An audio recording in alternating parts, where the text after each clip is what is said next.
I actually want to talk about something that's going to help a significant amount of people that are part of the tribe, meaning that you've gone through this, you're going through this, and it has to do with the subject of trauma.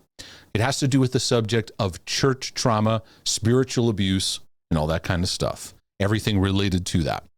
Down the road, I'll be doing some more and more materials on the subject of trauma. I'll be getting to that more. I have talked about it. I've touched on it. I have some materials on it, but I'll be doing some more on it. I've also done some materials on healing from spiritual abuse. If you're new to my channel or to my materials, I have addressed that subject because it is something I've been very well acquainted with, both in what I've seen in my own life, what I've seen in my ministry work, in my pastoral work, and what I've seen in church help, in church consulting. So there's a whole free series I have on my course site, and it's Healing from Spiritual Abuse. It's a free course. Many people are signing up for it. But anyway, the reason I bring all this up is because I've been tracking a situation that affects some people in the tribe of those who are listening. Not necessarily everybody. You may not even know of the situation I'm going to bring up. I'm not going to get lost into the details of it. You can look it up and you can do all of that.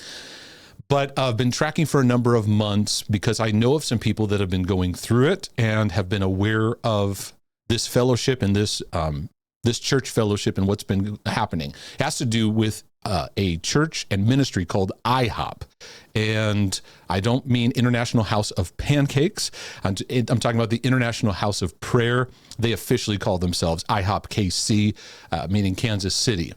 They've been going through a series of a lot of very painful upheaval of realizations of what's going on, especially having to do with the founding leader of their ministry. And his name is Mike Bickle. It has a lot to do with inappropriate relationships, sexually inappropriate relationships. But it's also spawned into a lot of cover-up, a web of deception and some things that have been very, very concerning.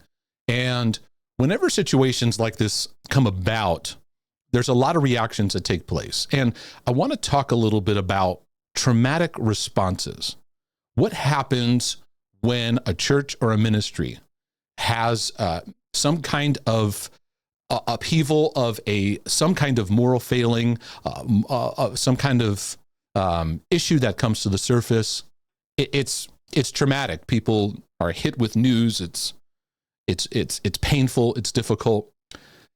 During this week, especially, there was some more and more news that I was kind of putting together some pieces as I was interacting with some people that are going through doing their own healing and their own journey. And I found it interesting because it brought up for me, as I was reading the updates and as I was walking through more clear details, because my frustration with the situation is I go, this seems so vague. And if I was a part of the church, this would be even more difficult. I find a lot of times the way that churches handle the fallout just stacks on and just makes it so much more worse because it gets messy. And then legal stuff comes in. Then you got lawyers and you got all this stuff happening. And meanwhile, people are in pain because they're hearing the news of inappropriate relationships, of using power and control, and people being victimized, and the list goes on and on. And so, as I was starting to put some of the pieces together of, okay, here's some things that looks like this is what's been going on, this is what's happening, I found myself, as I was looking through it, I found myself flashbacking a bit. I found myself having some anxiousness. I found myself having emotional responses to this. I was going, whoa, like I'm feeling some stuff. It was bringing up some things I've been through, some things I've watched. Unfortunately, but yet also there's a good side to it in that, unfortunately, I've seen a lot of the dark side and the behind the scenes of modern institutional church life. And there's a lot of problematic things that I've seen and watched that have been very, very difficult in my life. That even today, I am still healing and working through and navigating through. When you go through massive church pain that is traumatic, that involves abuse or involves an intense church split or involves a fallout of a key leader, you are entering into a journey that is going to take some time. It is going to take a while, because healing from church wounds of significant kinds, especially that are traumatic, which really hits your body, it hits your system in a significant way that you're now the road is going to look different now. Everything's going to look different, how you're going to navigate it. And the church is not very well equipped in teaching people how to walk through healing of the heart and traumatic things in a healthy way. You don't have to be a mental health expert. You just need to be heart aware and understand empathy and understand how things affect us and impact us. And as I am listening and seeing, many ways how church leadership responds to fallouts, you have a minister who is he's accused of having sexually inappropriate relationships and everything that's around that. We tend to sometimes people want to focus on that. And I want to take a step back and look at the bigger picture at times, because the systems that we feed and we create, they are magnets to narcissists, to control freaks, to people that can be cult-like leaders. And we often don't realize, what are we raising up? What are we drawing to? Over the past 75 years, modern culture, the United States, many nations, we have this problem of really wanting to follow these high-profile leaders, and we lift them up, and we draw in, the platforms draw in narcissistic, often, and I'm not saying, I don't know Mike Bickle, I'm not saying he is or isn't. I don't know him in that way. I can certainly see some signs, but we haven't looked at, wait a second, what are we feeding? Because I believe where a lot of the church is headed is it's going to get us back to life in society, and what we're seeing is going to force us back to the fundamentals of just getting with each other, getting back to the basics. We become very manic. We're chasing these big things, and we want big crowds, and we're going to change the world into a billion souls, and it's going to be, everything's big, and you're going to the nations, and we lose the beauty of just being a husband. We lose the beauty of being mothers, fathers, and sisters and brothers, and just living the simple life. And we've been chasing it, because here's the thing. If you want to chase the big things, you're going to attract these people that go for it at all costs. And there's trade-offs. There's trade-offs. There's lack of family time. There's lack of emotional health. You don't have time to deal with these things because we're chasing after these big goals and these big things that we're trying to go after. I think there's a lot of times where the church thinks that God needs our help. He needs our good marketing plans. He needs our good, he needs this. And there's a lot of things that we feel we need to add on to it. I've ministered to a number of people from, not tons of them, but enough to give me a sense of a little bit of the IHOP culture and a little bit of what's emphasized. And there's a lot of great things I've seen from them. Now, some of you're anti-charismatic. That's fine too. I get it. I get it. And I want to keep this focus onto what I want to share and what I want to deposit, because when stuff like this happens, it is a very traumatic situation. And what I want to do is I want to point out maybe six or seven common ways that we respond to spiritual abuse, church trauma, the shocking news of something happening. Your system gets shocked, your coping responses come out.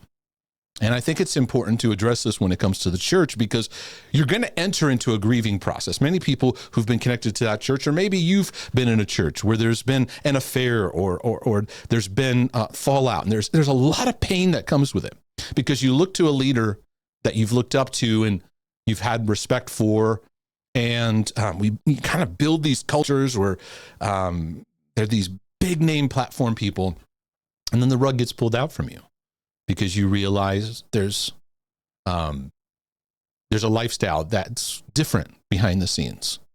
And many of you, maybe sometimes I tell people, don't meet your heroes, because you're gonna may be disappointed, because they're ordinary people, and we're all ordinary people, and ordinary people have brokenness.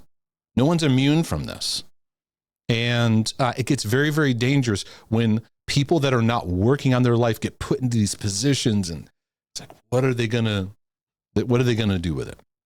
So anyway, when trauma hits, we eventually need to allow ourselves to go into the grieving process, but there's stages to it that happen and take place. Some of the responses that happen in church, the common trauma responses, the first one is often the loyalist response. You're going to see this. Those of you that are a part of that fellowship, or maybe you're going through this, because I get letters and emails of church splits and fallouts and things and abuse and all that. You're going to see first the loyalists. The loyalists are the ones that they're in a big form of denial. They deny, they defend, which is actually stage one in the grieving process, is denial. Deny that it's happening. And they're often the loyalists, meaning they don't even want to hear it.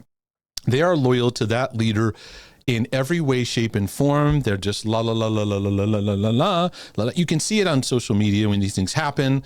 And it's like they just stand by. They don't even know the person, but they're just like, I just know. And the Lord showed me. And we throw out the Lord showed me. This isn't true, and things like that. Of course, these are very delicate issues. They need to be walked through wisely. But first often is the loyalist. The second that I find it's not fruitful, but it's a traumatic response that's taking place, is the super spiritual. Believe it or not, the super spiritual, there's many of them. In fact, I would say a large percentage of the body of Christ, when a trauma happens, they go hard super spiritual, meaning they over spiritualize the situation into it's going to get better, or you need to be better, or here's what God's going to do. And they don't know how to just, wow, this is painful. This is difficult. So I'll see this a lot of times where people go, don't look to man, look to Jesus. And it diminishes legitimate pain that people are having. Many people, example, in this International House of Prayer, I know of people invested decades of their life. I know ministries where people have packed up and moved to another state, to another city. They let everything go, change their whole trajectory of their life around a movement or a church. Like the dedication's incredible. And then to have stuff like this happen, and then to tell them, don't look to man, look to Jesus. Just look to Jesus, right? And we often start creating spiritual solutions to fix. And I notice whenever the church fallouts happen like this, it's interesting because the church machine still keeps going, right? Like I almost want to. This is my own opinion leaking out now, in some more, and I'm trying to keep that at bay and just kind of speak to trauma because I want to see more of my brothers and sisters experience healing. We're like I'll see the at the IHOP church, I'm watching the sermons that they have after. And I look and I go, what we probably need to do? We probably need to just stop church services right now until you figure this out. People's lives have been shredded. But this is why the institutional church rules. It rules. The schedule rules. The machine rules. You got to take offering. You got finances. You got money. You got stuff. So we don't know how to just stop and go, we've got to reassess. Because the ship's got to keep moving. So I'm watching this. It was announced back in October. And then I'm watching the next, then they have a preacher come up, and then they have next week a preacher come. And they're trying to do their best to talk to the situation, but you're trying to you don't know what's going on. You don't know if the allegations are true. You don't know what's happening. And it just shows we got to keep this going because there's so many people. And it really shows what we value. Just keep the ship going. In many of our churches, we think God needs us so badly. If we stop, that means we're letting the devil win. And sometimes I feel that we get lost in a manic thing that if this ministry collapses, God in heaven is going to go, oh, I don't know what I'm going to do. I don't know what I'm going to do. I had this place and now I don't know how to I don't know how to get people to pray without, I think we can elevate our importance too high. Because I think it'd be important. I think it'd be helpful for people. Let's just pause. We're going to sit down, work through this. Now, it does seem that they're at an impasse right now. And there's, I won't even get into the the complicated mess of it. And many of you aren't even connected to it. So you're going, what is he even talking about? And so then we see a lot of people like over spiritualizing stuff of God's going to make a way and he's still faithful. And we don't know how in these times to just go, this really stinks. This is awful. And this is painful. We feel like we have to come up with a recipe to make it better. We got to make this pain better because right now this is incredibly ugly. But hey, we've got this 24-hour prayer house. We've got these things. These things have to keep going. Why? Because we're just going to force these rusty wheels to just keep going? Because a lot of times what we need, and I wish the church would understand the power of Selah, the power of pausing. Sometimes when these things rise up, it shows our dysfunction. We need a giant pause to go, what do we need to do? And instead, we got to keep the ship moving. And you'll see, if you're involved there, you'll see the ship just keeps moving. And so they're trying to put new people in and this person, because everything's just got to keep going. And this kind of fits in with we're super spiritualizing, we're over spiritualizing it, but we're not willing to just pause, because when trauma happens, you got to give room for pause. Interesting, because as I was reading and listening to some of the news and materials, I had some stuff rise up in me. And I was, sitting at home and I said, because I know this enough now to go, I got to make some room for this emotion to work through me. Because it was bringing stuff up from years ago, stuff I'm healing through, but trauma healing is a process. Pain is a process and it's not a quick fix. So I recognize that when stuff I read an article, man, it's hitting something in me, right? And many times you have to recognize, something, we call it triggers, a lot of time, but something you're seeing is hitting something in your history. It represents something, right? So I got no stake in the IHOP game, for example, but I found myself doing a lot of thinking and reflection for probably the past 4 or 5 days. I'm like, man, I'm really thinking about this a lot. And one of the things that I did in ministry traumatic experiences is something many of you do and have done. And it is the do what is right no matter what obsession. The do what is right no matter what obsession. And this is a big thing that charismatics fall into as well too. My Baptists, Calvinists, whatever, do this too, right? But Pentecostals and charismatics, we are notorious for this area that I'm talking about. The pain happens. Don't say anything bad. Don't gossip. Keep a heart of honor. And what we don't realize is this perfectionistic pressure now wraps around us to super behave while we're in the midst of something that's absolutely messy, and you can't wrap your control mechanisms around it and just be a good person. Now, I'm not saying in situations where you have church trauma that you just say and do whatever you want. That's not what I'm saying.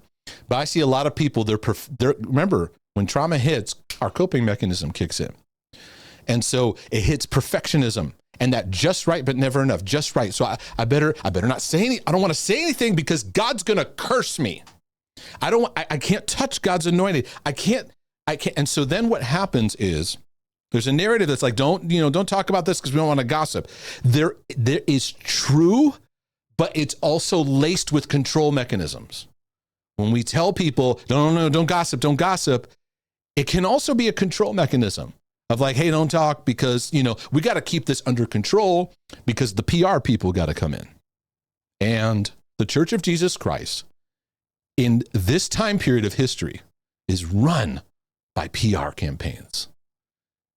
And it's one of the reasons I unplugged from my role in institutional work. I said, I want to live my life. I want to live my life. I want to teach people. I want to be Mark, a brother from another mother. The stuff is getting so dysfunctional. But one of the power things that cults and spiritual abusers and very dysfunctional church environments do, don't gossip, is not gossiping a healthy thing? Yes, but it's used as a control mechanism to keep, we got to keep the story together. Meanwhile, many brothers and sisters so this is what I would do in situations. Just make sure you say the right thing, make sure you say the right thing, do the right thing. Do I need to call? Do I need to pray? What's the thing I need to do? And I didn't give myself room to go, just stop. You don't have to do anything right now because you're experiencing pain and the pain needs to go through your system so you can let compassion and grace happen and step by step see what's needed in the process. Now, these kind of fallouts bring out that, you'll hear many church leaders go, we're not very experienced in this, very experienced in that. And a lot of it brings out that we're not really experienced with living here and connecting here to what healing looks like. And many of you in times of trial of very painful experiences, you go to this, like, I got to do this right, I can't talk. And so you suppress all your words, and there are things stuck in the cells of your body because you never said it because you're like, God's going to curse me. And again, I'm not going black and white and saying you should have went and cursed out your pastor. That's not what I'm saying. Or you should have went off on somebody. But when pain happens, we need space to breathe. We need space with someone who's safe, a brother or sister, to just share. There's power in what James spoke about when he's like, when you get together, confess your trespasses one to another, that you may be healed, that you pray with one another, share with one another, that there be this environment where you have the ability to just go, this is difficult. This is difficult. The thousands of people that are connected to IHOP, they're gonna be on a long journey of healing. And many of them are going super perfectionist. Don't say anything, don't do anything. Got to do the right thing because this is God's thing. We got to honor it. Or they super spiritualize it. Oh, don't look to man, look to Jesus. Let's just praise through the storm. You're the loyalist. Oh, he didn't do anything wrong. I just know it. Or you might be another one, and this is your trauma response. Soldier on, keep going, don't stop. Don't stop because their lives are at stake. And that's where I say that, no, I don't see the pause here. This is something that I'm encouraging anyone when you're going through something like this, pause. There was times in my church work and where I said, we're just going to pause here. Wouldn't it be healthy if churches could go, we're going to take 2 weeks off as a church. We're going to do no programs. No, I think it would make us healthier if churches went, we're going to take a month of the year off. What are we going to do? We don't have a Sunday morning where somebody to teach us, right? It shows us the dependency, kind of codependent responses that relationship that we have with modern day church. When really it's about the organic, us being with each other, encouraging each other. And many are just going to soldier on, got a worship service, got a prayer meeting, got these things. Another trauma response is the stuffer. Here's what's going to happen. It affects you deeply, but right now you go, you just kind of go on about your life. And that's part of your survival mechanism. When you grew up in life, that was your trauma response. You saw something happen, you experienced something, but you try to move on to the next thing. Why? Because it's just uncomfortable. So you stuff it and you go on. And then what happens is a couple weeks later, a couple months later, or whatever, you got this rage coming out of nowhere. You got a panic attack coming out of nowhere. People go, Mark, I had a panic attack. All right, tell me what's going on. What's been happening? And there's often things and experiences that are just stuck in here. Because what trauma does is it hits our nervous system. It hits us spirit, soul, and body. It hits us at all 3 dimensions. And but physiologically, it hits our nervous system. And so a lot of that energy, that emotion just gets locked up in us, and then it comes out in other ways. Usually in anger, panic attacks, anxiety, depression tailspins, obsessive compulsive, heightened intrusive thoughts, or addictions. And so as I've been watching this, I just wanted to use it as a template to share with the people who maybe who are listening to my materials, is to just be aware of these things, because you're going to need space to pause, slow down, and let these emotions work through you. Now, as many of you, that how your traumatic response is massive anger. You know, you want to go and you want to, you have intrusive thoughts of going down and and screaming at somebody, getting violent, or all kinds of things. And Christians get afraid of that, don't we? We get afraid when you're in pain of some of the violent thoughts or things that rise up in deep betrayal, in lies, in deception that's been going on. And you put a lot of pressure on yourself. I don't want to be bitter. I don't want to be bitter. So you feel these thoughts rise up, whether you're obsessive compulsive or not. And you get afraid of the thoughts rather than going, I'm going through something here. And I need to give myself space and myself room. Now, this can cause impulsive reactions. I'm not telling you act on these thoughts, right? But we become afraid of them. We have no reference. That one of the most powerful things I utilize to this day, and I utilized it this week as I was processing some stuff that bubbled up in memories of my own life. I used to compulsively fix it, obsessively dig into the trails of the thoughts or things that were rising up. I would try to pray it out, cast it out, do all these things. And the number one thing that has helped me in my journey, I can't emphasize enough, and it takes practice, is I learned to let anxiousness or anger or just heartache, sadness, work its way through without judging it, without amplifying it, without trying to fix it. Emotions like these are meant to go through. We're always trying to fix them. We're always trying to. And then there's so many limping believers that have been shredded by, I don't even like saying the word church hurt, because it sounds diminishing. You got some church hurt there. Why are we still calling it church hurt? Because in a lot of ways we're talking hurt. It's like, this was straight up abusive. It was ungodly. It was sin that was not being dealt with, right? And we're not giving the room and the space. And so when I'm watching, I'm seeing people in all these kind of reactions. I've been connected to and involved in many of these kind of situations. My work is behind the scenes. My work is, I like the one-on-one. I like the grassroots kind of places where you can be a voice in people's relational journey. But I see all these reactions take place, and we can often judge how people react. And it's their trauma response. We're going, don't say that, don't do this, don't do, right? We're like trying to manage in it.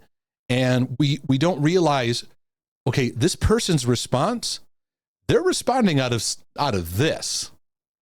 And this is what needs to be dealt with. And we're all going, no, don't gossip. We're over here. Don't gossip. Don't do this. Don't do that. My encouragement is I want to be a voice of allowing grace and allowing compassion.